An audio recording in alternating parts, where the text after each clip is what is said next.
Facebook. Yes, and yes, they are all on now. They are all on now. As for that, I will try to sort it out whilst we go on. Now, in other parts of the world as well, the story says that Iran blames Rushdie and supporters for stabbing. We do not consider anyone other than Rushdie and his supporters worthy of blame, a spokesman said. Well, we'll be looking more into that. You know, his head has been, they're looking for his head on the silver platter, but so far, everything has gone okay until last Friday. Now, Ukraine hits Russia Wagner mercenary headquarters in the east. Now, Russian and Ukrainian sources say a Wagner group base was hit in Popasna, Luhansk region. Well, someone was asking me this morning, how far is that war? And I was like, yeah, it's still going on. Shanghai IKEA shoppers flee COVID lockdown attempt, and ex-Australian Prime Minister held secret rose. Just weird. Alright then, there are some of the stories making the rounds when it comes to the UK front. Well, Labour vows to freeze fuel bills with windfall tax. With bills set to soar this winter, the party says its plan will have saved typical households £1,000. How would that be? Well. A sprinter pulled over for second time by police. Sprinter Ricardo dos Santos published a series of video tweets of him being questioned by police. And parents left without childcare as nurseries shut. Those are some of the stories making the rounds here in the UK. And thunderstorms begin in the UK after the heat wave. Well, what is going to happen on that front? Workers go into office 1.5 days a week. Survey says a survey. They go into office 1.5 days in a week. So at least they are going to the office. Well. These are tough times. So if they are thinking that, well, we don't want to go there. What do you think? Well, this is a lot more going to be looking at. But let's enjoy that song from the one and only Nana Manuel, whilst I get Mr. Olayomi Kweki ready to come on. Stay tuned. Don't you go away.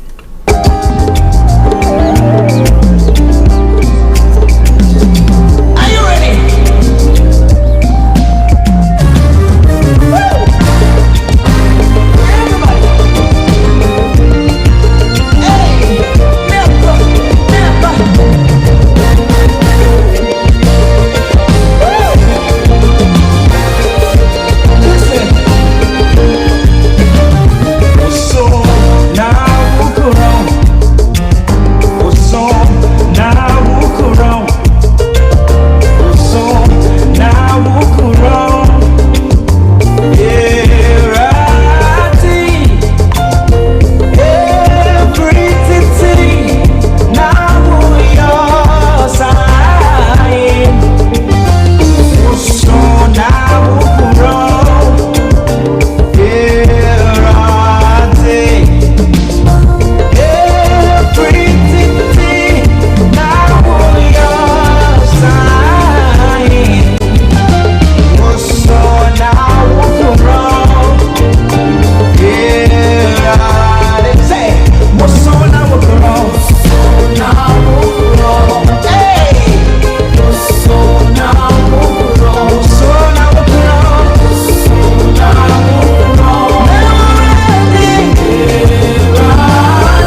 Star Radio UK, your favorite African and Caribbean radio station in London, bringing the time now to exactly 6 minutes past the top of the hour. And it is the Monday edition of the morning show. I shall have Mr. Olayomi Koiki joining in the next few moments. So wherever you are, don't touch the dial. Continue to stay tuned and watch or listen to us. Now, one of the best ways to listen to us or watch us is by downloading our own app. Starr Radio UK has got its own app. So you go to the App Store, you download it. It is for free. And then boop, boop, boop, boop, boom. You just enjoy the whole show from there. So please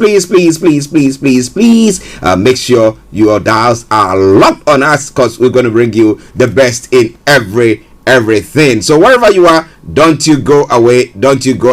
It is Starr Radio UK. It is your favorite African and Caribbean radio station in London. Those of you watching us on the YouTube, it seemed to be having a bit of a connectivity issue there, but just bear with us while the technical team try to sort that out. While the technical team try to sort that out. But we should have Mr. Olayomi Koiki joining us in a moment. So for now, let's take a quick commercial break, and I will be with you. Stay tuned. Don't you go away. Hi guys, this is your friend Uruj from Sendwave. Sendwave is a money transfer app that is used by people all over the world to send money to their loved ones in Africa. With Sendwave, you can send money to Ghana, Nigeria, Kenya, Uganda, and Tanzania. And the best part is, Sendwave is absolutely commission free. Our exchange rates are excellent. You can see for yourself by checking them out on our website. So how do you use Sendwave? Sendwave is an app that you can download onto your phone from the App Store or Google Play Store. The app is free to download. After downloading it, just open the app and enter your name, email, and phone number. That's it. You're good to go. Make sure you use the promo code SR. S for Star, R for Radio. This promo code will give you £5 free credit to send to Africa on your first transaction. Your money will be delivered to your recipient within seconds. Feel free to call me on 0749 7377 647 at any time. I'll be happy to tell you all about Sendwave and help you in any way I can. Remember to use the promo code SR for £5 free credit. Medasse. Welcome back to the program. It is Starr Radio UK. It is your favorite African and Caribbean radio station in London on a Monday morning. With the time now 8 minutes past the top of the hour. Well, we have our own, the one and only, Sir the White Lion. With us this morning. And let me say massive good morning to you, Yomi. Well, a very good morning to you back in the studio, Mr. Archie. Very good morning to all our listeners and viewers from around the globe. And let's say welcome once again to Starr Radio UK. It is your finest African and Caribbean radio station in London. And I come back slightly back again to you in the studio. Yes, listeners, Mr. Olayomi Koiki. How was your weekend, sir? Well, it was packed. It was fun. Quite a lot, to talk about. We were at the Trafalgar Square, where there was a peaceful rally, for the Yoruba Nation movement that took place. And likewise, I spent, the weekend yesterday with family, friends that popped in around to stop over by, and quite a lot of rest as well. And it was also packed with quite a lot of activities that took place within the community as well, that we will be touching on as well. So I had a very great time over the weekend, and there is quite a lot as usual to discuss again with all our listeners from around the globe this morning. And I once again say good morning, good afternoon, good evening, depending on what part of the globe you're watching us, and welcome to your finest African and Caribbean radio station in London. I say Starr Radio UK, and welcome once again. Yes. Okay. Well, listeners, we are here at this juncture to bring you updates from Nigeria. But interestingly, we've been talking about the Yoruba group. We're talking about the Yoruba state or nation, as some have put it, and various discussions have gone on where we talk about the way forward, blah blah. Yesterday, like this, was it yesterday or Saturday when I was watching another of the broadcast where you had a guest on who was also talking about the way forward.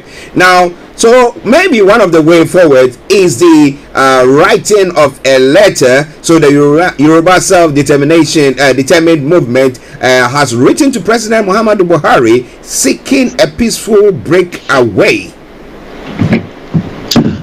Yes, it is what it is. Yes, there was a letter sent to the president, and I'll be discussing on that, and then and once again, it is a very important letter because as a lot of people would know, there is so much engagement that is currently going on as we speak between the movement for the Yoruba nation exit peacefully out of Nigeria.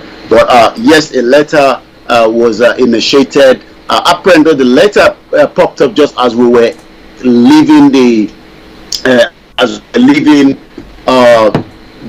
broadcast on Friday, but apparently we couldn't verify it. But later on, I was able to verify it, and I'll be discussing precisely about that letter this morning. The letter was issued by the Professor Banji Akintoye to President Muhammadu Buhari on behalf of the Yoruba Self-Determination Movement known as the YSDM.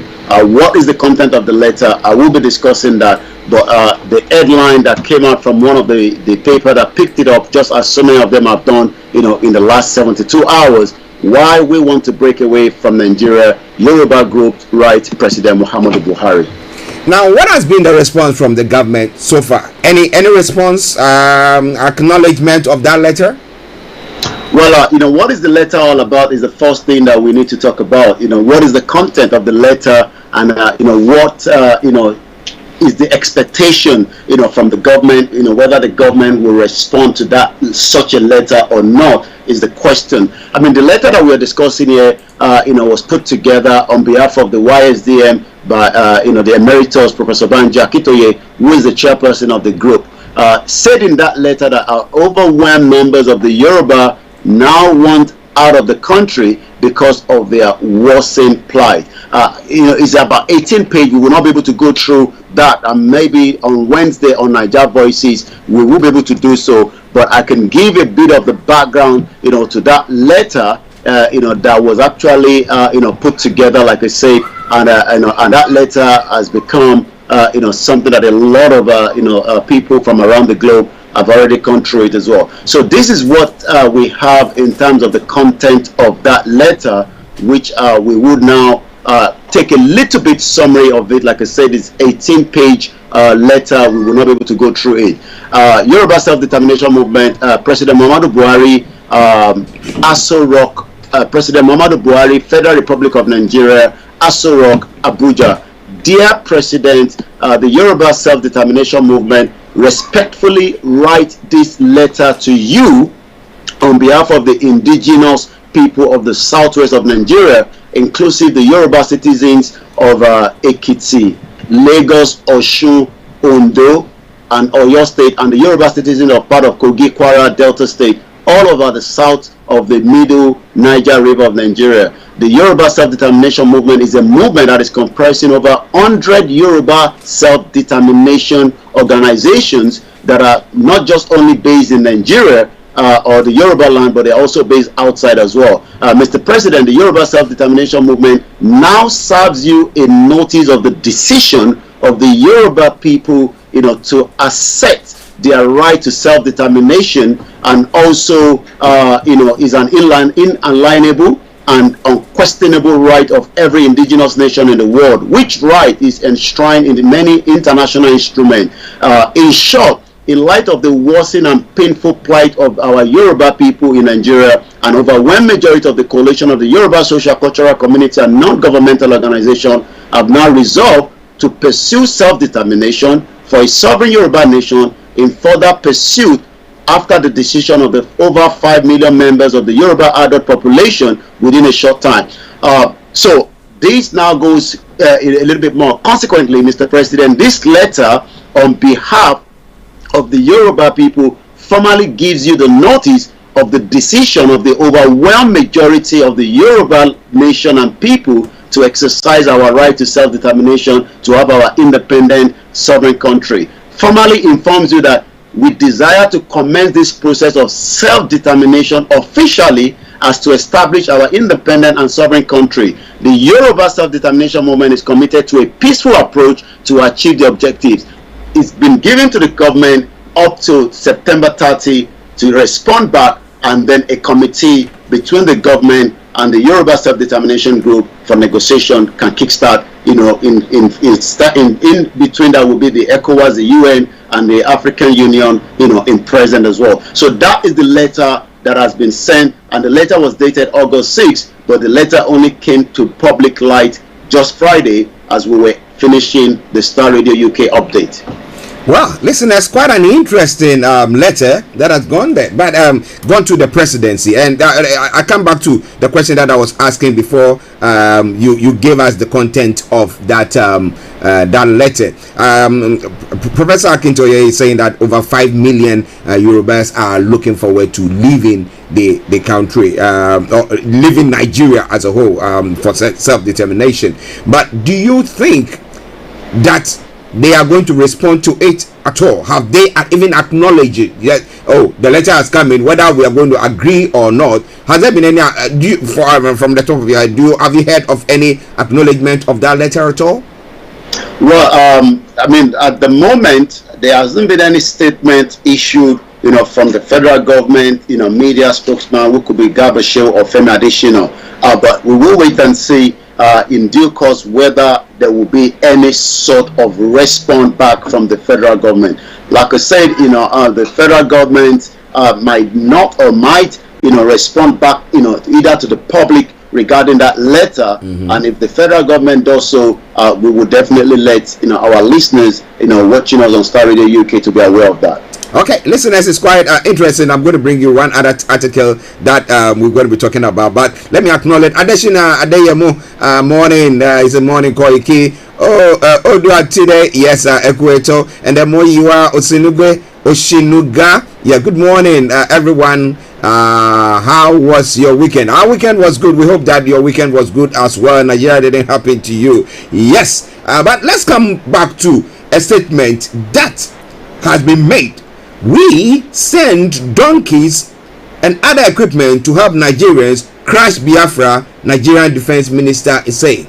The Defense Minister, who is he? That's actually Niger Republic. Okay, so it's the Nigerians who are saying that. So they think that at the time they said so. That is why Nigeria this time around has to send them how many billions of naira to go get themselves some SUVs and stuff to also come back to whatever thing that is going on. I'm going to let you comment on that, but let me acknowledge Pastor Emmanuel Chidi and Tunde Adedeye. He says bravo. Yes, Yomi. Well, yes, the headline says we sent donkeys, and other equipment, to help Nigeria to crush, Biafra during the Biafra war. In the last couple of, days, we've been getting these, messages either from the federal government, or Buhari, in terms of, what actually took place, during the Biafra war. And it seems maybe is a kind of reminder, to this generation, what actually happened during that period of time. Why these are coming up is something that we do not know, but Niger has always been at Nigerian side in difficult times. Biafra, Niger has sent soldiers and donkeys to defuse bombs for the benefit of the military. According to the defense minister of Niger Republic, has revealed how the Nigerian troops on several occasions, came to Nigeria aid to fend off armed rebellion insurgency. The question is, who are these rebellion insurgency? Because what we can say is, there was a Biafra war and there was a massacre, by the federal government, during that period of time. But we also could remember that, if you remember that during last year, Twitter actually, banned, the president, for issuing such a reminder in one of their tweets that popped up as well. So what could be all these? Is it just to remind, what actually took place, during the Biafra war? Just a couple of weeks as well, we've had the president says Buhari sends new message to Biafra and Yoruba Nation agitator. This was just about 5 days ago.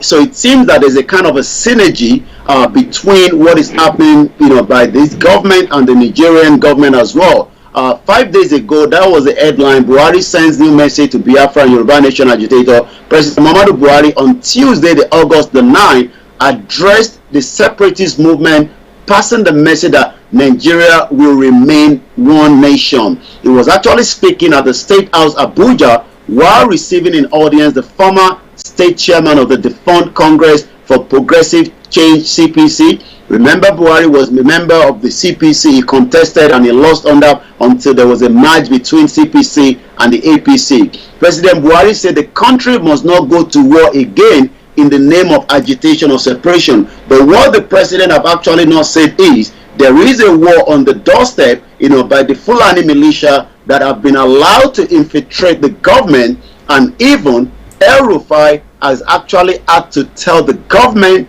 that there is a parallel government now taking place in Kaduna by the terrorists. So the question is, is it those that are asking for the separation of the country that are actually saying that, we are going to war with the government, or is it the terrorists that have become manic in almost every part of Nigeria today, whether in the northwest, the northeast, coming to the middle belt, the southwest, and the southeast, that the government should go after? So what you should know, currently separatists are notable in country with the southeastern, these areas of a Biafra sovereign nation, and others of the southwest are extraction clamoring for the creation of a new Yoruba nation.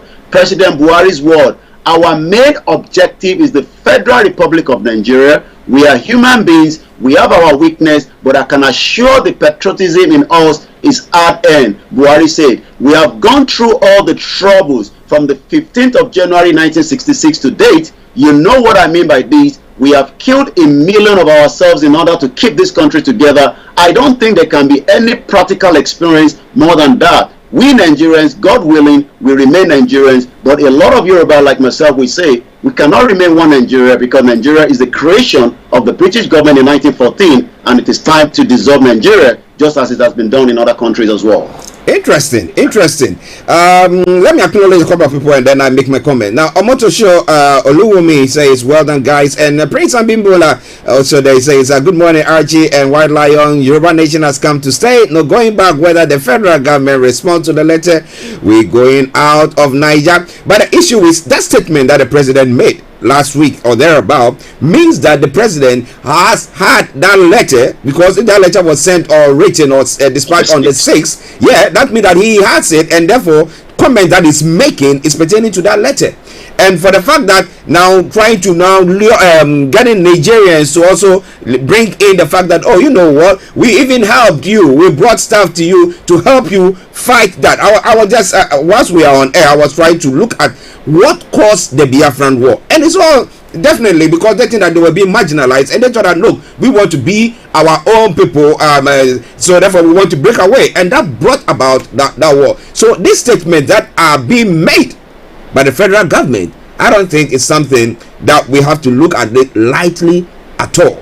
Therefore, that's why they will go all out to try to do everything possible to, either arrest people or crack down on anyone who is saying that we want to break away from the country. Well, you're quite right, and if I just go towards the conclusion part of the letter that was sent to to the government on the 6th, which in conclusion, Mr. President, along the lines of peaceful approach, you can see that it has always been a peaceful approach, from the Yoruba Nation, according to Professor Banji Akintoye, the emeritus and the leader of the Ilano, Omo Odua, and he says there, Mr. President, along the lines of our peaceful approach and respect of the government and laws of Nigeria, we are reiterated our wish to engage in direct negotiation with the federal government of Nigeria as the final stretch of our peaceful route towards the realization of the Yoruba nation self-determination and the establishment of the Yoruba sovereign nation state. For this purpose, this is what they are proposing, that the Nigerian federal government, in view of serious urgency of the situation, shall within the coming days, but not later than Friday, September the 30th, which is next month, 2022, inform us that they have graciously agreed to our proposal for negotiation and that they have set up the negotiation team that will meet and dialogue with the Yoruba nation's representative. Number two, that as soon as we receive the communication from the Nigerian government, we shall forward the list of our negotiation delegates to the Nigerian government. Number three, that the Nigerian government negotiation team and our negotiation team shall meet to appoint a co-chairperson to agree on date for the first negotiation meeting, the procedure and the venue. The ECOWAS, number four, the African Union, the United Nations shall be invited to send observer to the negotiation meeting. Mr. President, we eagerly, most respectfully await your response to our proposal as spelled out above. Mr. President, we also include in this letter a map of the Yoruba land, Nigeria, depicting our desired sovereign Yoruba nation state. So you can see that it is a peaceful approach, and it has been a peaceful approach even for those that call for restructure, up to those that have been calling for the disintegration of Nigeria for about 30 years, because we have some people that have been on this journey for more than 30 years, apart from those of us that embarked on it some about 3 years ago. So the question that the president is saying that we should remain one Nigeria, the question then goes back to the letter that was released by Chief Sunday Adeyemo last week, that God never created Nigeria. Nigeria is a man-made creation by the British government, just as they've done so in India. And I was looking at actually on Twitter this morning. Today also makes it, I think, about almost 40. Today, if you look at the petition that took place between India and what we know as Pakistan today, it is actually today, 15th of August, that marks 75 years since the British partition of India in 1947 into Hindu and Muslim majority countries. Some were the greatest idea at the time, despite the differences. But today, everyone agrees the partition was for the better. It wouldn't have worked any other way. Imagine if India and Pakistan were still struck together in the same country, and utter chaos that would have been the order of the day. Today, India and Pakistan and Bangladesh are three different countries developing at their own place without interference in each other's affairs. And this is coming from one of the Yoruba Nation group on Twitter known as Yoruba Nation CH. Well, it's interesting because once we are on air, we do the research and then we are trying to bring you more stories. In 1991, December 1991, we had the USSR disintegrating as well. I mean, under the leadership of Gorbachev. Now, the question, the Mikhail Gorbachev. Now, the question is, will Buhari say that, like, I mean, looking at statement that he has made, that means he has not got any mind that he's going to do anything of the sort. But I am always of the view that if they say, okay, you know what, in order to assess what is going on exactly on the ground, let's do a referendum. Let's have a referendum. Let's see what the people are thinking. I think that would be a good move. Because we have what is his name, Tinubu, who wants to be a president. He's not president of Yoruba. He wants to be president of Nigeria. So there are some people who are of the Yoruba, group. What do you call it? Group of part of Nigeria who are also, I will call them, enemies of the state, because they are the ones who want to have a different agenda altogether, unless of course he's going to come into power and then we'll think that, oh, let me give these people a referendum and see. What do you think?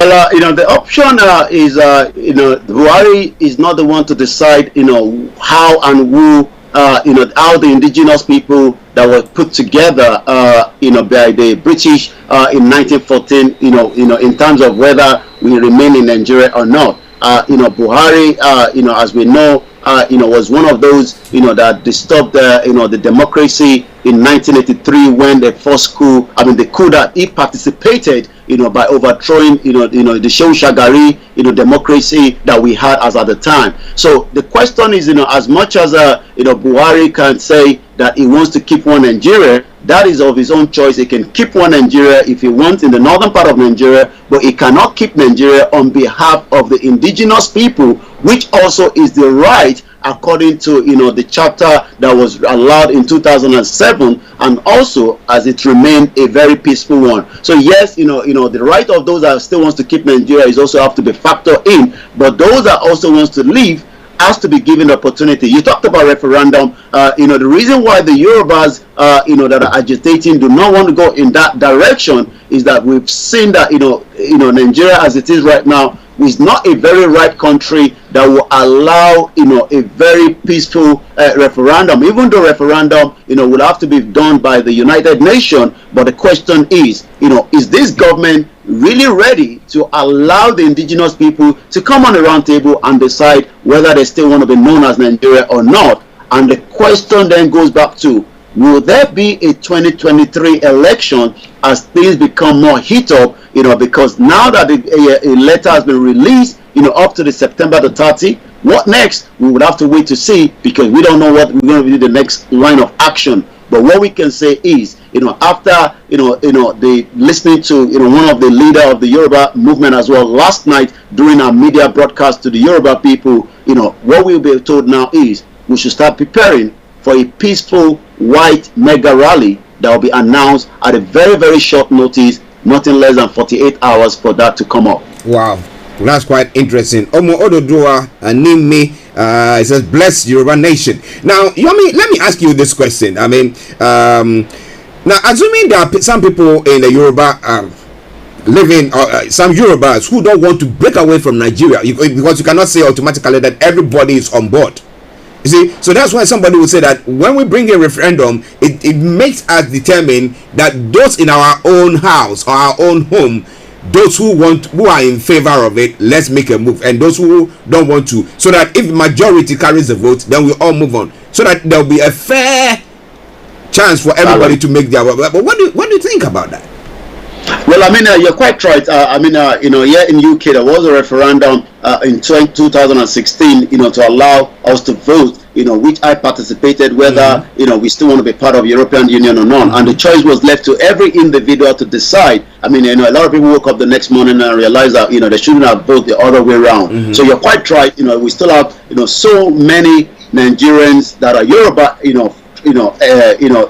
section that probably we still want to keep Nigeria. But the problem then again is if you look at, as an example, the 5 million petition that was thrown out there, that petition already have what we can call so for some of us that wants to really go. But in terms of those that are saying that we should allow the presidency to come back to the Southwest, the argument then is what happened after the 8 years of that, if likely the presidency will be coming to the Southwest, because we can see the push from the Labour Party, Peter Obi, and you can see the push from Atiku as well. And likewise, as you can tell, yes, if a referendum is called today, there will still be a guarantee, as long as the referendum is monitored by the United Nations, that the probability that there will be so many Yorubas that would like to go out of Nigeria, if quote and unquote they are allowed to listen to the argument that is on the table, because the argument is Nigeria was never a one country, it was put together, and the reasons why we want to go, there are so many of those reasons, and those reasons is our identity is now being shielded under Nigeria of today. Well, listeners, it's quite an interesting debate, which we will not be able to even finish it today. And as Olayomi said, on Wednesday, the Niger Voice is going to be having time to delve deeper into all the statements, the letter that has been written to the federal government. That look, it is about time, a peaceful separation. We go our way. You can have the Nigeria, but as well, the president or the federal government are going to react affirmatively to it. We're not very sure of it, but telltale signs or some messages that seem to be being thrown around shows that they don't have any mind of going that way. But it's All Starr Radio UK. It is your favorite African and Caribbean radio station in London. 11:34 the time, and I have Mr. Olayomi will bringing you updates from Nigeria. Over to you, Yomi. Bring us some of the other stories. Thank you so much, Mr. Archie. 11:34 a.m., 15th of August 2022. Find Mapo student killers. The governor of Ogun State, Dapo Abiodun, orders the police and all the security operatives. Caution your supporters is coming from the next headline. Police warn presidential candidate, and the others as well, because there's been a lot of blow, on the social media between all the political parties in Nigeria today. Stock investors lose 571 billion naira in 1 week is coming from the headline as well. And that takes me to some other headline as well this morning. Once again, you're listening to Starr Radio UK. It is your finest African Caribbean radio station in London. And the next headline, we have another Catholic priest that has been kidnapped, in Nigeria, according to the headline. A spokesman for the Catholic Church said it was worrisome that terrorism have turned their attention to the minister of God in Nigeria. Terrorists have adopted a Catholic priest along Ogiwe in Nwocho Road between Imo and Abia State, Nigeria in southeast. Again, like we always say, there's always a delay in news in Nigeria. This actually took place on Friday. So the adopted priest, Chinedu Nwadeka, is the deputy registry of the Spiritan University, Abia State. So that is coming from the headline. I'll come back again to you in the studio, and if I just can come out for just about 30 seconds. Yes, listeners, just bear with Olayomi Koiki. Let him have a cup of water to sip on whilst we bring you the program. But let me read a couple of comments that have come through as well. Adeshina Adeyemo says from Bishop Adeshina, Yoruba Nation will materialize in 2025 and 2026 September. Okay, no, it's the 25th and 26th of September 2022. The signal will appear in the astronomy. It is a day of blowing trumpet in Israel. Yom Teru, a new beginning is starting. That's quite a pronounced statement there. Let me read it again. From Bishop Adeshina. I think he is the one that we had on the show sometimes. From Bishop Adeshina, he said Yoruba Nation will materialize on the 25th and 26th of September 2022. The signal will appear in the astronomy. It is a day of blowing trumpets in Israel. Yom Teruah. A new beginning is starting. It goes on to say Chorus and Kairos will be meeting in Israel. My apologies. Chronos and Kairos, will be meeting in Israel, called Rosh Hashanah, Day of New Beginning. So the timing of man and the timing of God, it's going to be meeting in Israel, and it's called the Rosh Hashanah, Day of Beginning. And he reckons that the 25th and the 26th of September is going to be the day that the Yoruba Nation will materialize. That is quite a pronounced statement, and I know that he's come on the platform before and had made some pronounced statements there as well. But it is Starr Radio UK. Keep your comments coming through. I promise you I'm going to read them. All right then, let's go back to Yomi pertaining to this the statement by the Ogun State Governor Dapo Abiodun, who is saying that guys go look for the killers of a student of Moshood Abiola Polytechnic. What happened to for this person to lose their lives? Well, Ode, according to what we know, Happiness Ode, who was the school beauty pageant winner, was reportedly adopted along Iperu Remo Road on her way to a movie location in Ipara Remo last week Tuesday. And the corpse of the mass communication student, which was reportedly dumped after she was allegedly killed by her adopted, was discovered on Thursday. The governor, in a statement that was issued by the Chief Press Secretary Kunle Shomori on Sunday yesterday, described the killing of the student as barbaric and wicked. What could be the motive is what we wouldn't know, because there's quite a lot of killings that take place in Nigeria. But what we can say is such killing is not the first that we've noticed and we've seen. We remember that Bamishe was adopted, killed, and that's the face of Bamishe that was actually killed in Lagos some last year. And up to now, there's no inquiries and there's no final conclusion to what actually led to the death of Bamishe. I'm going to try and see if we can get the engineer to bring the picture of this recent young girl. But like I said, she was adopted on Tuesday, but her body was eventually found just on Thursday, and the governor is now asking that everything must be done to find the killers as quickly as possible. So once again, as we pray for each of these families that are going through a very, very difficult time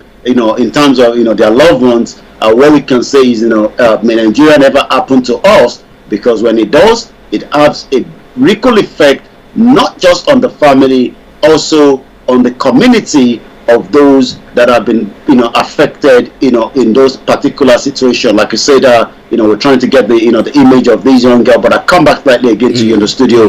Once again, it is Star Radio UK. It is your finest African and Caribbean radio station in London. A very sad one for the family who have lost a very lovely student. I mean, now the question is, has the family made any statement as to whether maybe they were asking for ransom and they were not able to pay, or it's just one of those crazy people who have gone, abducted her, killed her, maybe raped her, or whatever thing that they wanted to do with her, or for ritual, whatever thing that they do? What exactly? Well, I mean, it's multiple, area. It could definitely be, a case of someone, because, if from what we are reading now says that, she was a beauty pageant winner, could that be that is somebody, that probably was not happy for her being, that winner of that particular pageant? Or was it just, again, another activities of a kidnap, by a terrorist, or it could be a colleagues, or could it be for ritual purpose? There's so many situation in Nigeria today that calls for urgent review, and I hope we will find a lasting solution to these barbaric killings that continue to have a big impact on the lives of so many Nigerians as we speak today. But the question is whether there will be a final solution to it. But a lot of people will say the only final solution is everyone should be allowed, to decide their fate. Remember that the 1999 military decree constitution does not allow the governor of Ogun State to have his own police formation, and that would have been a very good idea, because every crime is local, as we know. But the problem is, because of the federal 1999 constitution, that is not allowed, and that means, the governor have to rely, from the federal, the IGP, to give, the kind of force that they would need in that particular state, and it's quite a bit of problem. But like I said, we can only pray for the family. We'll still try and get a picture up in just about a few minutes, but for now, I will come back again to you in the studio. Well, listeners, it's Star Radio UK. Mr. Olayomi bringing you updates from Nigeria. But the question that I'm asking this morning is Nigeria too big to be governed? Is that what seems to be happening? Is that what seems to be happening? Because it looks like the controllers, or the movers and the shakers, those who are in background to be able to control the whole thing, are not being able to do so. But what do you think? I want to know your comments, because if it happens that you're going to have Yoruba Nation, it's the leadership telling me that, well, they put measures in place to make sure that, they are going to bring to the barest minimum such occurrences where people are abducted, where people's farms or these homes are destroyed, and everything that seems to be going on. Have we got that in our hands? Well, we'll be bringing you more on that. Let me go back to Mr. Olayomi for him to bring you more of that stories. Whilst now it seems that we have the picture of the lady who was abducted and murdered. Over to you, Yomi. Thank you so much, Mr. Archie. Once again, if you've just joined us, this comes up every Monday to Friday on Starr Radio UK, where we reveal all the news coming out of Nigeria. And that is, Miss Happiness Ode that was, abducted, killed, and body dumped, somewhere in the southwest of Nigeria today. We're going to go straight, at 11:44, straight to the social media and what is trending. I can say IPOB is trending at number 4. Anthony Taylor is trending. I believe that it's got to do with football. Kaduna is trending at number 5. Rufai is trending at number 7. I do know the reason why Kaduna is trending, and it's got to do with what the Kaduna State Governor El Rufai said in one of the tweets on his official Twitter handle, and he says that Peter Obi would not be able to have 1 million, and this is what he says on the Twitter.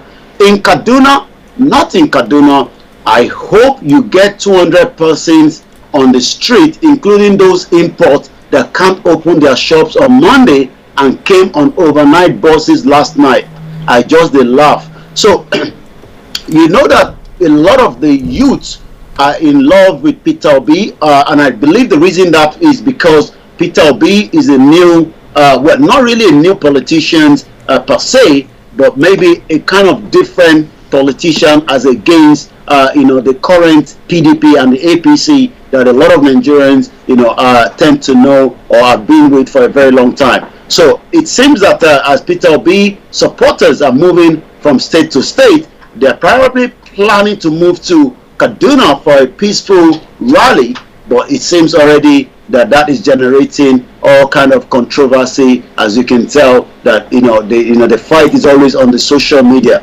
IPOB, as we know, continue to have a sit down at home on every Monday, which they're already doing today. It's not compulsory, but it seems everybody has actually adopted that, as long as their leader that was kidnapped and renditioned back from Nigeria by the federal government of Nigeria last year, Mazinam Bekanu, is still in the captivity of the federal government, the DSS, precisely. So now let's take a look at Nigeria as a whole in terms of training. Like I said, over the weekend, it was all the peaceful outing again by the Yorubas here in London, where the procession started at about 12 p.m. And it ended just about 3 p.m. where they moved from the National Gallery, from Trafalgar Square straight to number 10 Downing Street, where they moved on to Parliament. They came back to the Foreign and Commonwealth offices, and then ended the procession back again in Trafalgar Square before everybody dispersed while they're waiting for the mega rally that will be announced very, very soon. So now Nigeria as a whole, let's look at what people are saying when it comes to Nigeria. Simon Ekpa, we defeated Biafra for Nigeria and deserve the 1.1 billion car gift to Niger Republic. They are paying for their machinery from Niger, and we are dealing with them in Biafra land, and the presidency is crying. So I believe he's responding to what the Nigerians are saying, according to their defense minister, that they actually gave donkey and support to the Nigerian government, during the Biafra war. Neferati, who is a very strong supporter of Peter Obi, because I followed her a little bit, says this morning, Shege, Reno, Omokere, Deji, Dele Momodo and the rest are part of the last vestige of a dying culture in Nigeria. The culture of leadership, elders, doesn't tell lies, culture of bad governance, of corruption, zero consequence, of sabotage, fraud and manipulation of public opinion. So like I said, the fight is on the social media. So we're going to take one more, or two more rather, and then I'm going to come back straight to you as well, this morning. Let's look at what Are Kanunwi Kakafo is also saying this morning as a strong supporter. I believe maybe you probably was listening to him yesterday, because he was also speaking yesterday. Yeah. About an hour ago, this is what he says. Nigerian universities should be decentralized, state and region allowed to run it. Federal government has no business in the university administration. University lecturers cannot in Kano shouldn't expect to receive the same amount as their mates in Rivers due to economic realities. And also, Asisat Oshoala, a Yoruba footballer, is the first African woman to be nominated for the Ballon. Congratulations to Yoruba nation. So that, as you can see, social media is all the conversations end up, and especially for a lot of Nigerians, that is the only way to get their message heard. Apart from those that listen to us on Starr Radio UK, where we continue the engagement. You can also follow Starr Radio UK on Twitter at Starr Radio UK. I'll come back slightly again to you in the studio this morning. Yes, listeners, Mr. Lai Mikoike, for you, we have to be running up. I've got about 11 minutes for the first part from the update from Nigeria. But pertaining to the elections, the 2023 elections, as to whether it's going to hold or not, a quick one from there. Has there been any surveys conducted by experts in that field to say that who is, in the lead at the moment, or who is trailing behind? Well, it's a very, very difficult to say, but like I said, for what I've been monitoring, looking at, the engagement, there is, the youth that believe that they can push. I actually spoke to someone yesterday, and what he said is, he wants a Yoruba nation, but because they are also looking at Peter Obi as another option, to just, dissolve, the kind of, government that we have presently, which is the APC and the PDP. Remember, the PDP were in power, when, Obasanjo was used, to bring down the pressure from the Yoruba people, after the late Chief M.K. Abiola was killed in 1993, and the whole election, that was announced by the former dictator Ibrahim Badamasi Babangida.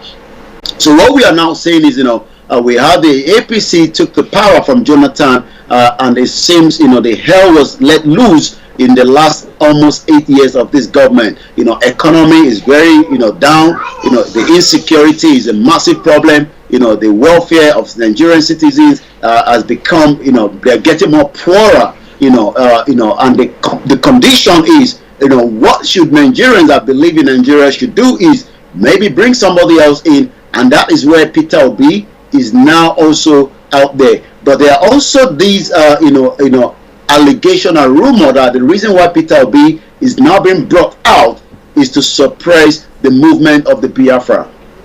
I see. Interesting. Well, we'll see what is going to happen on that front. But a quick one on the procession that took place on Saturday. Did you do any presentation to the to number 10 and any other places, or was it just a procession, just moving around the place with the placards and the banners? Is that what happened? It was not just the placard; it was the drum, it was the prayers. But yes, at exactly when we got to number 10 Downing Street, the letter that we just read now, part of that letter was also read, right in front of the, number 10 Downing Street. And yes, there was more, movement and a lot of engagement with the, with those that were met on the road, to tell the reason why they are out, for, again Saturday, where the procession took place from the National Gallery. So it was not just, a possession movement, was kind of what we can call the engagement that must continue, for the peaceful exit that was written by Professor Banja Pitoy. But like I said, we will find out more. But in 179 days, according to Star Radio UK, 13 hours, 7 minutes, and the second keeps going down, a lot would happen in Nigeria. But you will find out all those information if you stick to Star Radio UK up to them. Yomi, let me say thank you very, very much for this wonderful update. Before you go, well, don't go anywhere, because you still have Frank and Archie that will be taking you through the rest of the program. I'll be back again same time tomorrow at 11 o'clock for more update from Nigeria. Stay away from the trouble, and also may Nigeria never happen to you. All right, Yomi, thank you very much. Have a lovely day, and we'll catch up later. Bye. All right then, listeners, that was Mr. Olayomi Koike bringing you updates from Nigeria, and it is Star Radio UK. 7 minutes to the top of the hour, the time, the morning show, the program, and I am yours sincerely, the one and only Archie. So from now, we're going to be looking at some of the other stories making the rounds in other parts of the world, but wherever you are, don't even think of touching the dial. Let's take a quick commercial break. Some music. Okay, if my producer says so, we'll do so, and then we'll continue with the show. But stay tuned. Hi guys, this is your friend Uruj from Sendwave. Sendwave is a money transfer app that is used by people all over the world to send money to their loved ones in Africa. With Sendwave, you can send money to Ghana, Nigeria, Kenya, Uganda, and Tanzania. And the best part is, Sendwave is absolutely commission free. Our exchange rates are excellent. You can see for yourself by checking them out on our website. So how do you use Sendwave? Sendwave is an app that you can download onto your phone from the App Store or Google Play Store. The app is free to download. After downloading it, just open the app and enter your name, email, and phone number. That's it. You're good to go. Make sure you use the promo code SR. S for Star, R for Radio. This promo code will give you £5 free credit to send to Africa on your first transaction. Your money will be delivered to your recipient within seconds. Feel free to call me on 0749 7377 647 at any time. I'll be happy to tell you all about Sendwave and help you in any way I can. Remember to use the promo code SR for £5 free credit. Medasse. Hi everyone, it's your girl BB Clement, the author of How to Go From Employee to Entrepreneur and the host of your weekly business show, BB Means Business, the show where we discuss everything you ever wanted to know about business but you were afraid to ask. How do I start my business? How do I raise the finance? How do I grow my business? Where am I going to find my customers? Join me every Tuesday at 1:30 p.m. on Star Radio UK to get all the information and tips that you need to become a successful entrepreneur and become financially free. Remember, don't let life dictate to you. Rather, put your signature on life. Welcome back to the program. It is Starr Radio UK, and let me say, Omodwa Nini Ashe, okay, and it goes on to say, Eledumari. That's bless Yoruba Nation. Okay, keep your comments coming through. I promise you, I'll do my best to pronounce it all or read them all out for you. All right then. Now, 4 minutes to the top of the hour. That's 4 minutes to 12 here in the UK. And the next 24 minutes, we're going to be looking at other stories making the rounds. And at 12:30, we'll be crossing over to my apologies to Cyprus, where our own HRH Linda Palian is to bring you Career 101. But wherever you are, don't you go away. Ominira Ogoadulawo, okay, 2022, and he says amen. He's saying amen to Bishop Additional's statement or pronunciation or prophecy there. Okay, so we'll be monitoring all that in a moment. But wherever you are, don't you go away. I'll be opening the lines in the next 3 minutes. If you want to join in or hop on or hop off, whichever you want to do, feel free to do so once the lines are opened. Or let me announce the lines open, and then we go on to look at some of the stories making the rounds in other parts of the world. The numbers are 0208-133-2257 or 5802-08-133-2257 or 58. For US and Canada, it is 0017183032737 0017183032737. You can text or WhatsApp us. It is 0753-966-1744 0753-966-1744. Our Twitter handle is Starr Radio UK, and the email address is info@starradiouk.com. All right then. So now let's move on to some other stories making the rounds in other parts of the world. Okay. The updates from Nigeria comes your way every weekday from 11 o'clock on the morning show. So make a date with us when we bring you more from that front. But now, let's go to some of the stories making the rounds in Ghana as well. Well, LaBianca case, GRA dissociates itself from Colonel Damoe's comments against Special Prosecutor. Officer of the Special Prosecutor releases half-year report as well. There are some of the stories making the rounds there. List of Special Prosecutor ongoing investigation into alleged corruption. I'll be bringing you more details on that. Zero conviction ongoing prosecutions and investigation into various cases. So what is causing that? Well, because we take the case of is it the Cocoa Board case with Dr. what is his name? It's been going on since. I mean, I don't know what they are looking at there. I don't know. Okay, friend, one of my lecturers will tell me back in the day. He said, if you don't have anything to say, don't say it here. So, what is going on there? All right then. So moving on straight to one of the stories, the Office of the Special Prosecutor has furnished the public with cases which have engaged its attention so far. This forms part of the office half-year report published on August 1, 2022. In the statement, the Office of the Special Prosecutor detailed its activities, innovations, and steps taken to curb corruption-related offenses in the country. The list of ongoing investigations covered a wide range of incidents since the outfit's establishment. And it says the act governing the Office of the Special Prosecutor, Act 2017, Act 959, mandates it to publish on a half-yearly basis the list of corruption cases investigated and prosecuted by the office and the number of acquittals, convictions, and pending cases, and the value of any recovered proceeds. Now, it says the Airbus case, investigation into alleged bribery by Airbus SE, a European multinational aerospace corporation, in respect to of the sale and purchase of a military aircraft for the Republic, is ongoing. The office engaged with Interpol and the central authorities of the United Kingdom and the United States under the mutual legal assistance regime. Now, so that is ongoing. And banking and financial sector crisis. On the 25th of January 2022, the special prosecutor announced the commencement of investigation into the banking and financial sector crisis that precipitated the collapse of some banks and financial institutions and the financial sector clean up and recapitalization reforms. The investigations targets alleged corruption and corruption-related offenses perpetrated by some officials of the Bank of Ghana, banks, specialized deposits taking institutions, and financial holding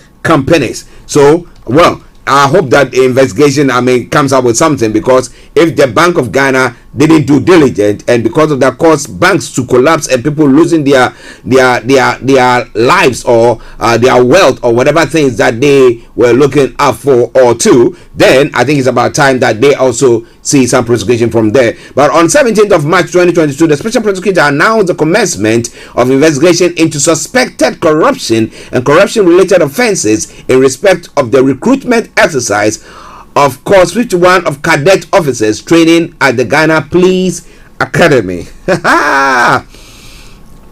The investigations targeted specific cases of alleged corruption and corruption-related offenses of the use of office for profit, abuse of office, abuse of power, favoritism, nepotism, victimization, and selection of unqualified persons. Now, on the 26th of May 2022, the special prosecutor announced the commencement of investigation into respect of alleged improper acquisition of state-protected land at the Achimota Forest Enclave and the Sokumono Rama site by the deceased former chief executive of the Forestry Commission. Now, it says on the 30th of May 2022, the special prosecutor directed the freezing of the estate of Kojo Owusu Afriye, alias Sejon, deceased. On the 9th of June 2022, the special prosecutor applied to the High Court Financial Division, Accra, for a confirmation of the freezing order.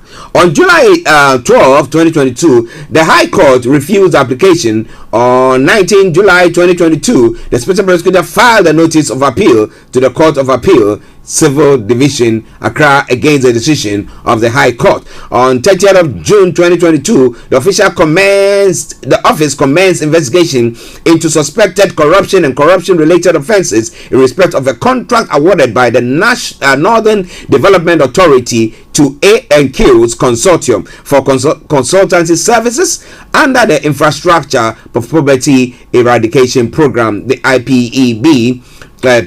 Now, especially in respect of the quantum of the contract sum. On the 1st of July 2022, the special prosecutor directed the Controller and Accountant General to immediately freeze payments arising from the contracts. Now, other cases that the office is also investigating 70 other cases at various levels of consideration. This will be publicized if the special prosecutor determines that they are within the mandate of the office and that they should be moved past the preliminary investigation stage. That this is a policy intended to protect the privacy of individuals and the business operations of institutions and companies to avoid unnecessary stigmatization. And I agree with them 102%. Well, if you've not proven that the person is guilty, don't put your license across for stigmatization. Okay, so what do you think about all that? That's some of the stories making the rounds in Ghana today. But moving on straight to some other stories still. In relation to the GRA, the Ghana Ports and Harbours Authority and the Customs Division, well, the story says that, the statement, the Ghana Revenue Authority has distanced itself from some comments made by the Commissioner of Customs concerning the findings of a case involving its Customs Division. The Commissioner of Customs, Colonel Kwejo Damoa, retired last week, denigrated the Special Prosecutor's work regarding a foreign food importing company, that's La Bianca, who suggested alleged irregularity at the port. The report had concluded that the owner of La Bianca had taken advantage of her position as a board member of the Ghana Ports and Harbour Authority at a time to get favors of her company. The special prosecutor recovered an amount of 1.074 million from the company, whose owner doubles as a member of the Council of State, Eunice Jacqueline Bua Asuma Hene. All right then. So what's going to happen on that front? It is Starr Radio UK. We'll look at the distancing of the GRA from the comments by Colonel Damoa. Is it going to cost him his job? Or as he said, now you kind of get me out of here? What is going to happen there? It is Starr Radio UK. It is your favorite African and Caribbean radio station in London. Now, some other story making the round there as well. The IMF deal, cut down your flagships program. That's what Tekpe is saying to the government. Tekpe is a former finance minister. He has questioned why the government is still insisting on maintaining flagship program despite running to the International Monetary Fund for a bailout. According to him, the government's mid-year budget review was emphatic that the flagship programs will not change, adding that the current administration must emulate the previous government when the country was in a similar situation in the past. Now, it is the expenditure that is driving the deficit. That is why we are insisting that the flagship programs and others should stay intact when they are having these consequences on the economy. Why will you continue flagship policies when we are on a chopping board? If you remember when crude oil price were falling and all that the Mahama administration announced, we're not going to do all the 200E block, so you tackle the expenditure on single spine. There are significant areas in the system, so you do an arrangement that at least 3 years clear arrears and tackle expenditure. Then you go to the revenue and you put down strategies. Meanwhile, you also tackle the external sector as well. That's what Mrs. Setekwe has said pertaining to the country or the government going to the IMF for a bailout and still continuing with their flagship program that seemed to be sucking the bread out of the finances of the states. Let me say good afternoon to Miss Gold. Good to see you guys. A happy new week to everybody. A happy new week to you, Miss Gold. Hope the EOA is good and you are doing well as well. Okay, so let's move on to a couple of other stories before I bring the first part. Before we bring the first part of the program, that is looking at what is happening here in the UK in Africa to close. But a quick one. Okay. Now, if today the Northerners in Ghana decide that we also want to break away, what do you think will be the take? Or what do you think the state will say? Now, a key figure in the campaign team of Alan Chairman 2024 MPP flag bearer bid, Hobson Adoye, has launched scathing ridicule of Northerners in the governing MPP. Now, addressing the crowd which participated in the Christian Walk for Alan in Kumasi on Sunday, Hobson Adoye stunned his audience when he claimed that Northerners who represent the Dombo tradition of the MPP are always fit to be running mates of the party, meaning to say that they cannot be the leaders themselves, so they can only be assistants. Really? Okay.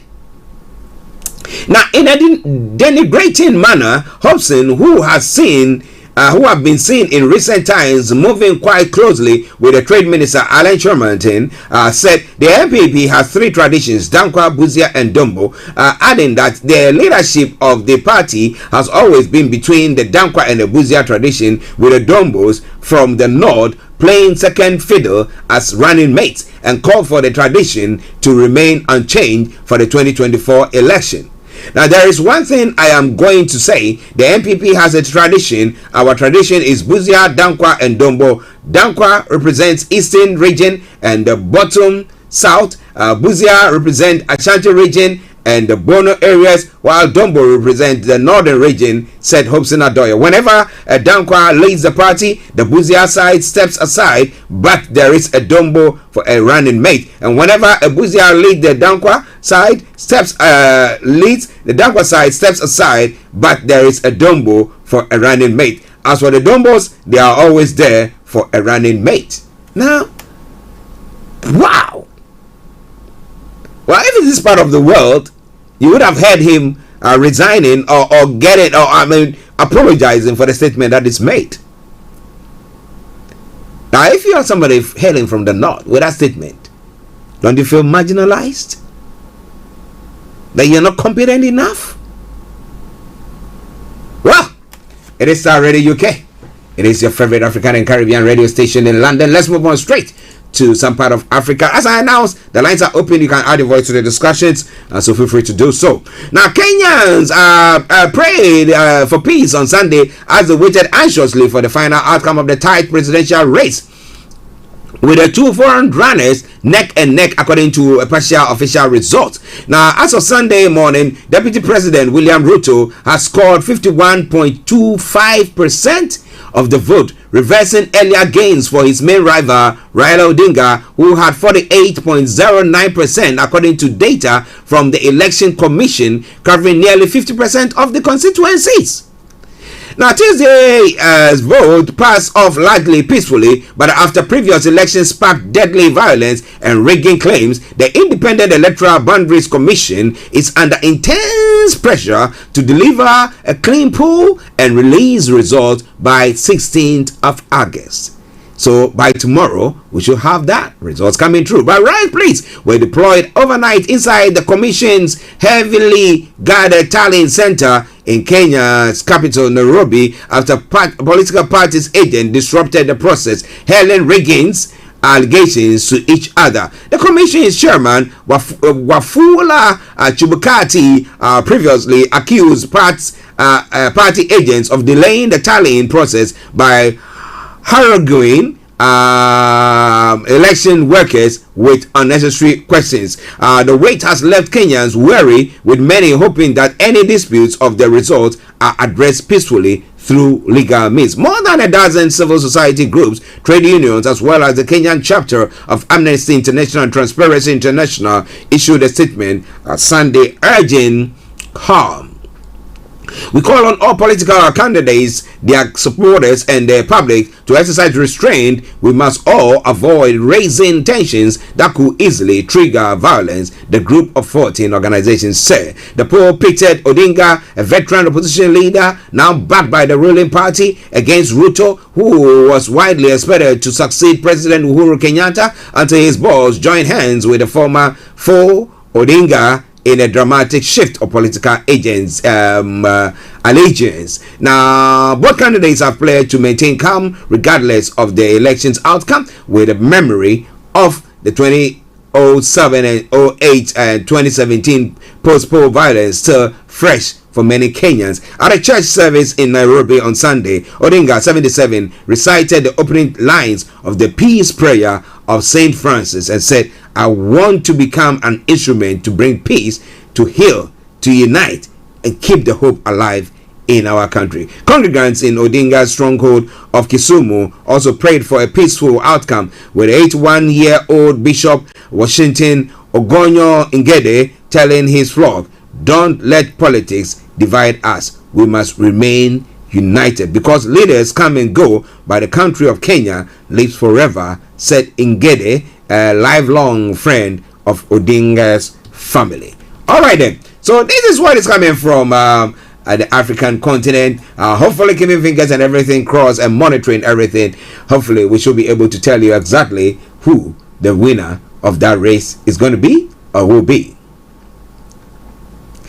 Well, when we are crying about drought, well, Sudan, more than 50 dead from floods triggered by seasonal torrential rains. Now, most of the water is coming through the mining areas, with whether random mining or the official one, gold mines. Last year, the same flood happened. Well, so the Galamsey areas is what is causing this. But what do you think about all that? It is Starr Radio UK.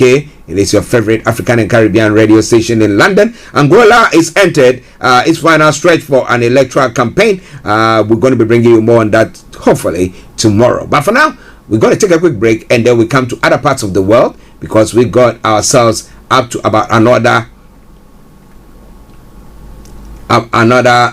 15 minutes before we bring the first part of the program to close and take you to Cyprus.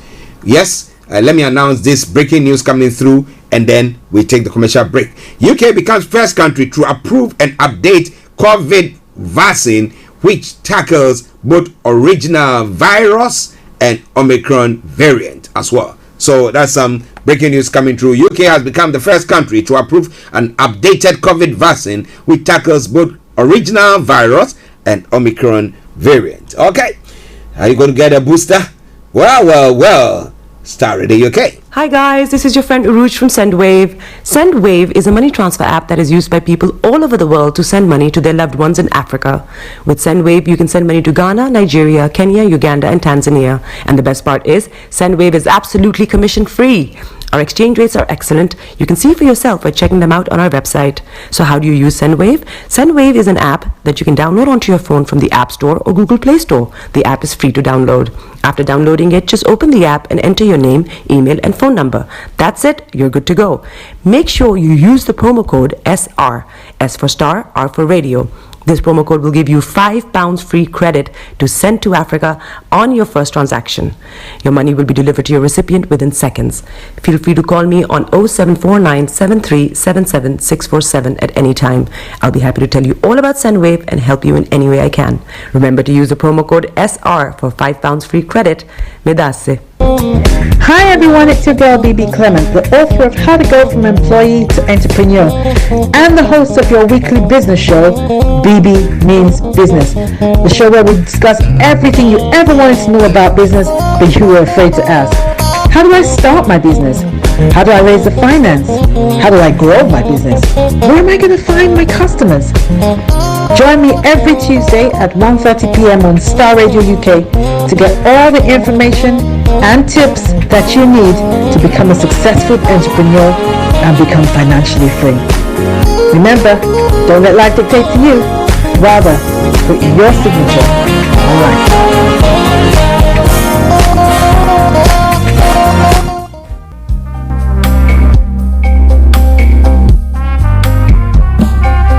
Are you looking for the fastest, reliable, and trustworthy door-to-door shipment company? Well, look no further. When was the last time your family received a shipment back in Ghana on time and in time? You are not sure? Well, Lamb Shippers, we pride ourselves with being the fastest, reliable, and trustworthy shippers you can use. You are assured of a prompt pickup anywhere in the UK by our personnel. They also make sure your items are well packaged to get to its destination in time. When it comes to door-to-door shipment, look no further. Well, Lamb Shippers, contact us on 07939009321 or 07498911820. Or you can visit our website www.welllamp.co.uk. You can also drop us a mail, info@welllamp@gmail.com. Well Lamp Shippers, fast, reliable, and trustworthy.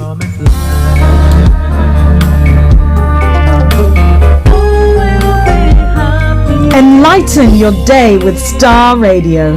Welcome back to the program. 12:19 the time, the Monday edition of the morning show. Now we're going looking at some of the stories from other parts of the world as well. Okay, now moving on straight to some other stories. Iran is blaming Rushdie and supporters for their stabbing.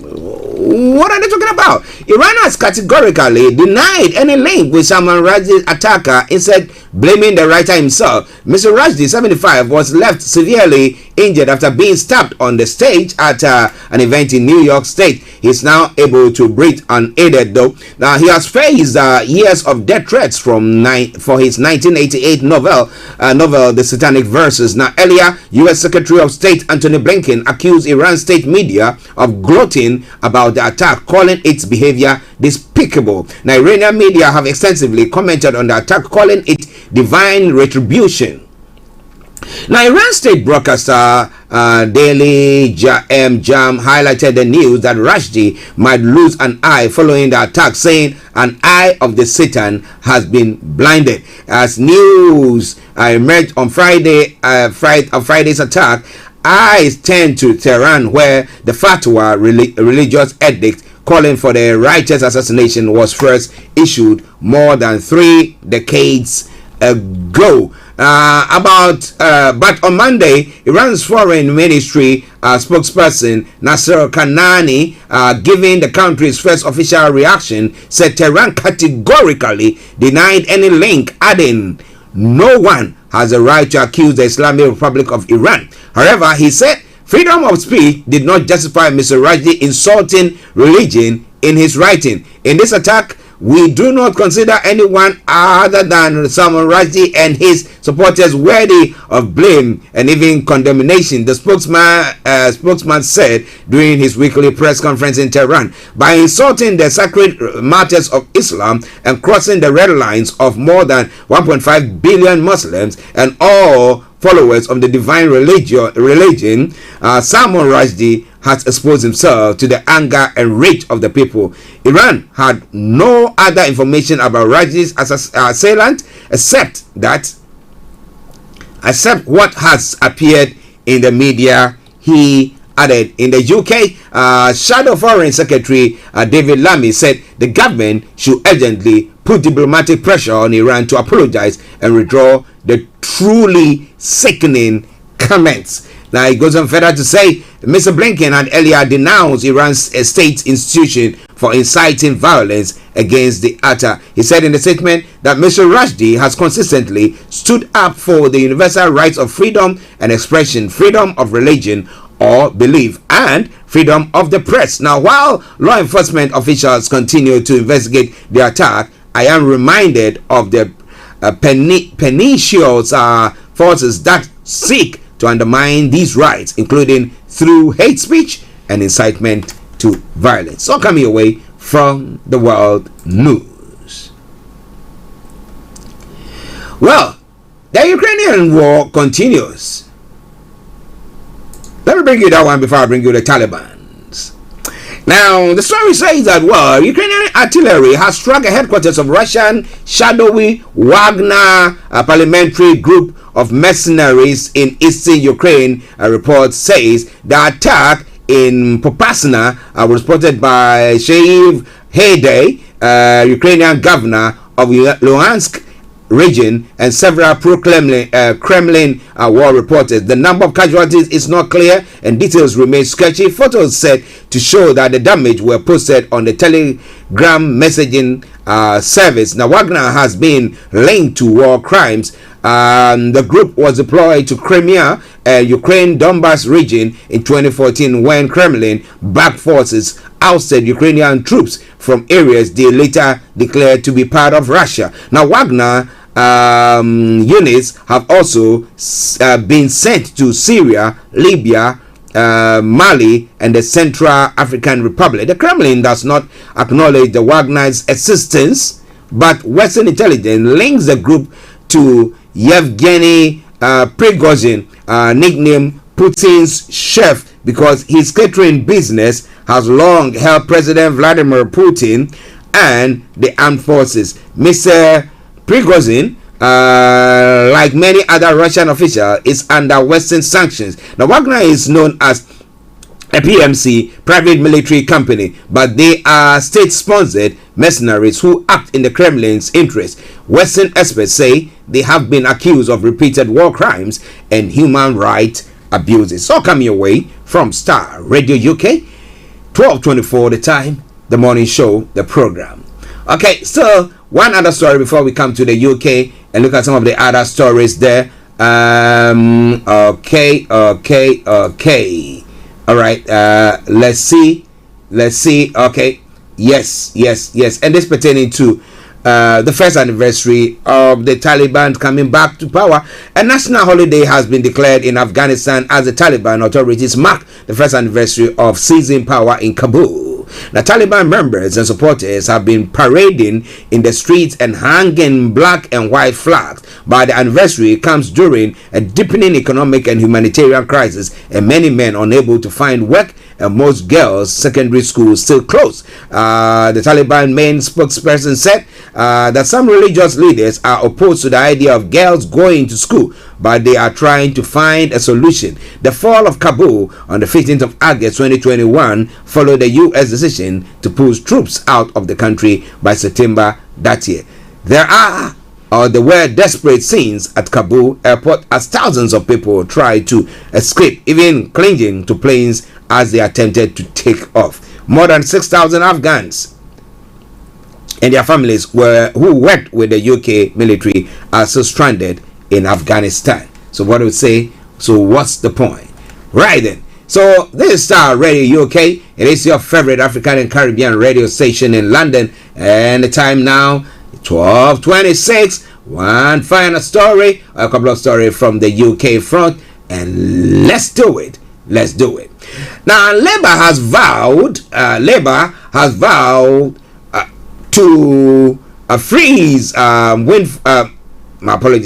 to freeze energy bills and call for extra windfall taxes as well, which we know Liz Truss is vehemently against that, and we don't know what Rishi Sunak is doing. It looks like Liz Truss is running all the way to number 10, and we have Rishi trailing behind. I don't know how it's going to go for him, but so far Sir Keir Starmer has said families will not pay a penny more on their energy bills this winter under Labour's plan to tackle rising living costs. The Labour leader claimed his proposal will save the average household £1,000. The package will be paid for in part by a big increase in tax on oil and gas companies' profits. But critics said the plan will cost as much as the COVID furlough scheme and was not a long-term solution. The government has already announced £37 billion of support for hard-pressed families, but it's under pressure to do more, with bills set to rocket over the winter. Outgoing Prime Minister Boris Johnson said he is making sure there is extra cash for his successor to provide extra support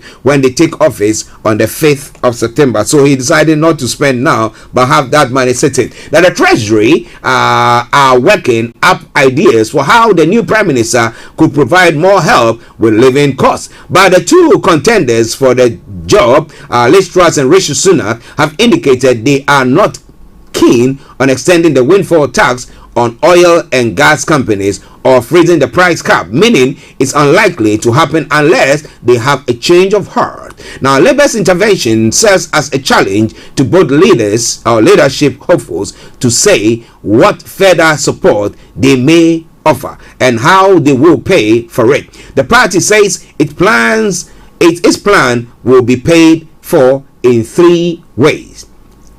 1. Backdating the windfall tax to January and accounting for higher oil and gas prices to raise 8 billion, dropping the £400 energy rebate and other pledges made by Tory leadership candidates to raise 14 billion by reducing inflation with lower energy bills, leading to a cut in government debt interest payment of 7 billion. The Labour leader said freezing and the energy price cap at the current level of 1,971 a year for the typical household will bring inflation down by 4 percentage points. So why they're not doing so? Is it because some people are still raking in the profit, rubbing their heads and say, whoo, it's coming in? Well, inflation, the rate at which price rise hit 9.4% in June, the highest level for more than 40 years. The Bank of England has warned it could peak at almost 13% later this year. So if that can be taken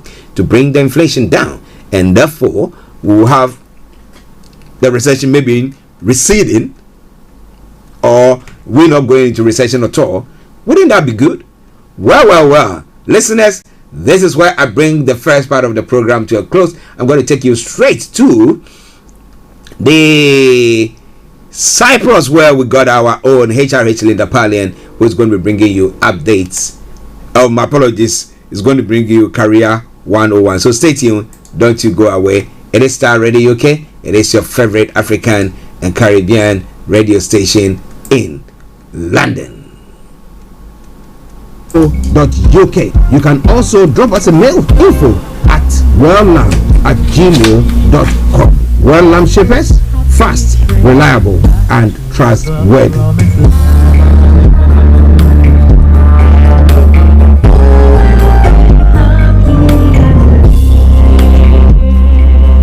Welcome back to the program. It's now gone exactly 12 minutes to the top of the hour, and we got with us our own HRH Linda Pallian, all the way from Cyprus, joining us this afternoon on Career 101. And let me go straight to her and let me say good afternoon to you, Linda.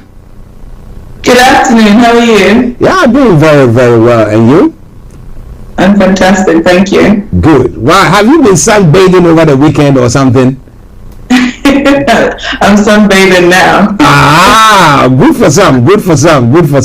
Well, listeners, our own Linda Pallian for you. Yes, I hope that you had a nice weekend. Yes, it was very relaxing. It was quite a busy couple of days, so it was nice to relax, and it was raining a lot as well, so there wasn't much. No wonder you are sunbathing this morning or this afternoon. You see, listeners, I get jealous when Linda always tells me that it's sunny there. I said, well, I can make the UK very sunny as well, though it might not be that warm. Okay. So what are we looking at today? Today we're going to do a general frequently asked questions for career consultants, frequently asked questions that people might be wondering in terms of leaving their jobs. Frequently asked questions for career consultants. Okay. Now, if you're listening to us, what questions have you been asking career consultants? Anytime you get in touch with them, what do you ask them? Do I leave my job? My boss is giving me a grief. And I think that this one job that I really wanted to, when I was applying for it, I said, this is something that I dreamt of it. Now, to go in a few months on, or a few years on, I think I want out. Now, is that a question that you pose? Well, let's go back to you, Linda, for her to throw more light on that. Over to you, lady. Fantastic. I'm going to start with your question because I think it's a brilliant one. If you're struggling with your job right now, a lot of people come to us and say, should I leave it? There's so much uncertainty now. Does it make sense to leave it? To leave my job as it is, or am I being oversensitive with the way I feel about my career? And what we would normally say is it a bad day or is it a bad life? Because everybody has bad days, right? So the first thing to do is really understand how long have you been feeling like this, and give yourself some instances. So for example, you can even keep a diary. From Monday this happened, Tuesday was okay but I didn't feel great, Wednesday this happened, and you can tell whether it's one person that is making you unhappy, or some policy, or the job description, some part of the job is just not for you, or you're not performing, that makes you feel unhappy, or it's other people, and therefore you can take it up with HR or management. So really pinpointing, before you ask, should I leave, figure out specifically what's making you unhappy. Now, I have a friend that says, if you hate the job, your job so much, why are you so scared of being fired or of leaving? No, scared of being fired because where would the money come from to pay the bills? Well, if you hate it, surely it will get you the freedom you need to go find something you actually love. Work anymore. But I think it's such a key sentence to remember. If I hated this much, what would I miss if I leave it? And apart from the money, and one thing about money, and I was saying to a client this morning, is when you know yourself and you know, hey, I've done this, I created this job from scratch, I have these skills. I have my "this is why I'm hot" list, right? You know that you can, in any scenario, you can go and provide those services for some money. So, confident in the skill set that you have. You know, I'm very hardworking. I may not have had experience, but I've done this and I've done that. I always land on my feet, and give yourself enough evidence to show that you can do it, even if it means you have to take a menial job just to get the money, but you'll be happier than being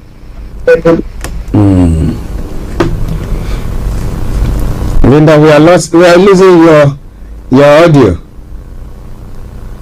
Oh, okay. Yeah. I think it's to do with Skype, really, because I'm in the office today. Oh, okay. Yes, sir. Okay. Okay. Yeah, so that's it. If you hate your job, figure out exactly why, and then what it will cost you to leave. So if it's the money, how much do you need to replace in terms of income, and not in terms of the minimum that you need to replace. You might be getting 900, but maybe you only need 400 or 500 to live. So if I can make 500 with less hours, can I then use those hours to develop myself to get a job that I love? So would you say that is based on, to keep your sanity? Because at times you think there's what's going on. You think your brain's just going to burst because of what is going on. Do you think it's because of to keep your sanity, you just leave it and then just try to survive, and then later on you can look at what your prospects are? Yes, definitely. One of the things I say is, if listeners know Maslow's hierarchy of needs, you have your food safety levels right at the bottom, where these are the basic needs you need to survive. Your air, food, water, clean, basics. Yeah. And then you have your mental sanity and your health, like just feeling good, and your spiritual well-being. That comes next. And then it comes into your career and your business. So I find a lot of people say to me, they feel guilty when they come to me and say, I haven't thought about the business, I'm going to talk well, I'm going to be busy, and this person's ill, or my husband's ill, I'm caring for them. Well, you've gone back to the basics, because the basics isn't covered. You can't go on, so it's natural. And give yourself the grace to do that. If you put in a job that makes you think you're happy, because you want to make sure that your sanity is helped, that's good health, you can move forward. You work your way up in a different place. Start to be a pleasant person, that somebody you want to attract the best resources to you. Because imagine if you go into an interview with what they want to do is, this person's going to be sick all the time.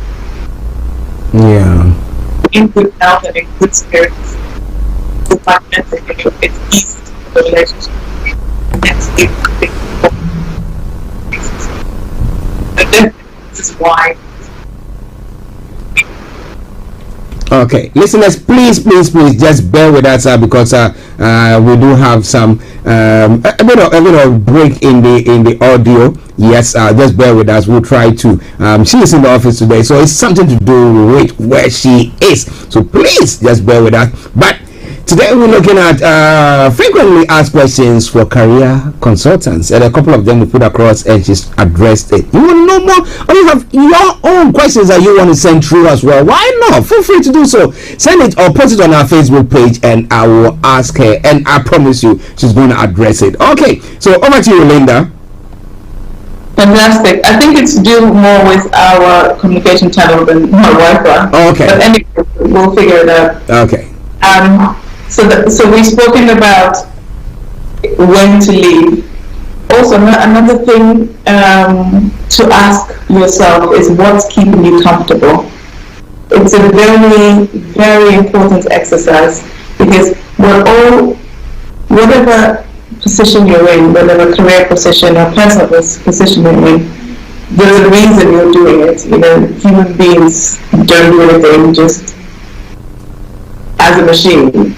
There's a reason, whether it's comfortable, it's less work, it pays the bills, as people may say, I can do it with my eyes closed, whatever it is, so whatever job you're in, there's a reason you're there. So understanding what's keeping you comfortable, it's a really good place to start, to see if all of those things are worth risking before you go into a new job. Or if you can keep all those things constant whilst you go into a new job. So that's another thing to bear in mind. What's keeping me comfortable? The next question that I get asked, is it worth it? Is it worth it now to change my career? Or maybe at the moment I'm providing a product and it's really heavy and I need to take it from A to B, and actually if I stop and I do an online service, it might be better. Or if I work alone rather than working with people, if I'm my own boss, then I'll be more successful. Nobody will tell me what to do. A lot of us dream like this when you're transitioning from working for somebody and working for yourself. And I think it's definitely a good start into thinking about entrepreneurship or thinking about career change for that matter. But the trap that most people fall in is that we believe the grass is always greener. This person seems to be doing making a lot of money, and maybe they're just doing forex and they're just working from their laptop maybe 5 minutes a day, and I need to be able to be doing that. But you really want to know that if you're not working 8 hours a day, if you're not making the money that you need to make, I don't know if you will make the money you need to make within 5 minutes or 4 hours or whatever it is. So understanding that you need to be able to make the most with what you have right now, to be able to then transfer it in a better machine. But the problems that you may face are still the same. So for example, a lot of people go, oh, maybe this network marketing company doesn't work, I'm going to try this other one. Meanwhile, the problem is you don't know how to sell the product, or you don't know how to build relationships. So really not deceiving yourself and getting to the grassroots of why this isn't working for you will help you in any other business that you start and in any other venture you go into, but solve the teething problem rather than changing career for the sake of changing career or wanting the variety. That's something, a trap that I see a lot of people fall in. Okay, are you yes, I'm with you. The next thing is about fears. Some people admit that they're afraid of what will happen if they do something else. Do I have to start again from the bottom? Do I have to? What if I'm not good enough? What if maybe I'm only qualified for this? I have so much training in this. Why change? All of these play a factor when you're considering leaving the job. So understanding that life is a risk, and so is changing careers, and just normalizing the fact that you may fail, because that is a fact. 90% of businesses fail within the first 90 days. But it's a risk. It's a risk. You might change your job and find you don't like it. What's the alternative for you? Be sad. Sad for the rest of your life and then get fired anyway because now you're a very miserable person to work with. Or take the plunge and it's 50-50 that you might be happy. And if with the right coaching, with the right tools in place, you increase your possibilities of doing better. Getting paid more, getting the recognition you deserve, getting a better team, getting a job that suits you better. It's a risk, but definitely worth taking, especially when you do it properly. So understanding the failure is part of the process is definitely one of them. Another question I get asked a lot is, I don't have the skills they're asking for, should I apply anyway? But I know I can do the job. Should I apply anyway? Yes, I would say in general, yes.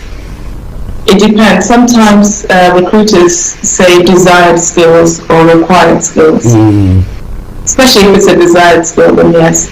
But if it's a prerequisite and what you don't have is key to the job, then you're just wasting your time and theirs. But if you know that you can do the job and you can show evidence of doing it, even if you haven't done exactly the same position, but other experiences that you can showcase, which will give you transferable skills for this job, then definitely do apply. But make sure that you showcase those transferable skills in a way that relates to them, to the recruiter. Those are the conditions I would say to if you don't have the skills, whether to apply for the job as well anyway or not. Okay.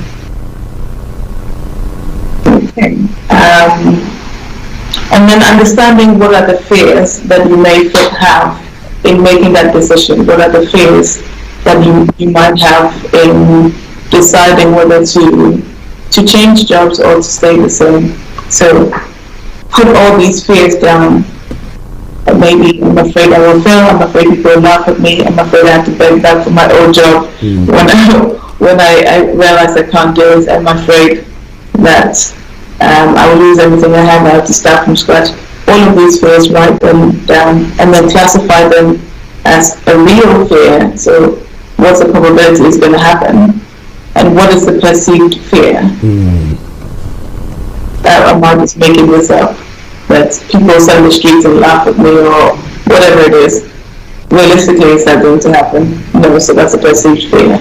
But when it's in your mind, it's heavy and it weighs on your mental health. When it's on paper and it's all laid out, you can understand better what's a real fear and not. And from that place of power and of knowledge, you can decide whether this is an opportunity for you or not. Okay. Well, listeners, Starr Radio UK and Career 101 with HRH Linda Pali and all the way in Cyprus. And today we are looking at frequently asked questions for career consultants. Now, have we addressed some questions?